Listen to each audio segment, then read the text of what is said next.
the dish that I make when I walk in the door at 5:30 or 6 o'clock and I've got no ideas, not one, right? I almost always have bacon in my fridge. I often have leftover rice, and sometimes I'll do this with brown rice too. And I always have eggs. I have a lot of farm eggs, right? So this is something I make for my kid.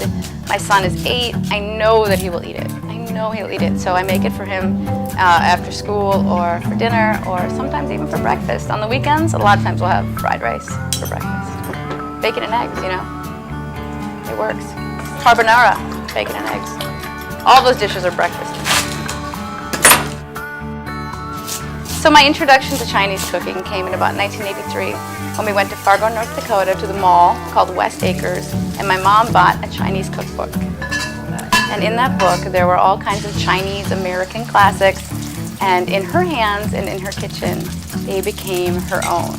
In most cases that meant adding a lot of bacon.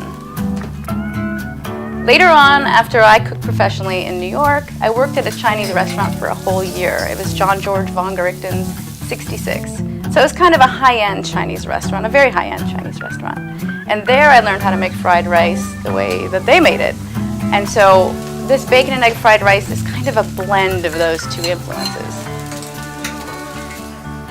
Fried rice, though, is a dish that just begs to be corrupted. It's kind of like hash, you know?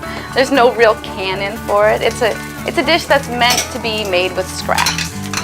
So in my mom's kitchen, that was a lot of bacon. We always had bacon. My family is a 4th generation smokehouse and butcher in Piers. And so we had a lot of bacon on hand all the way through my childhood. That little bowl of bacon with the tiny bits, that's like pretty much describes my childhood.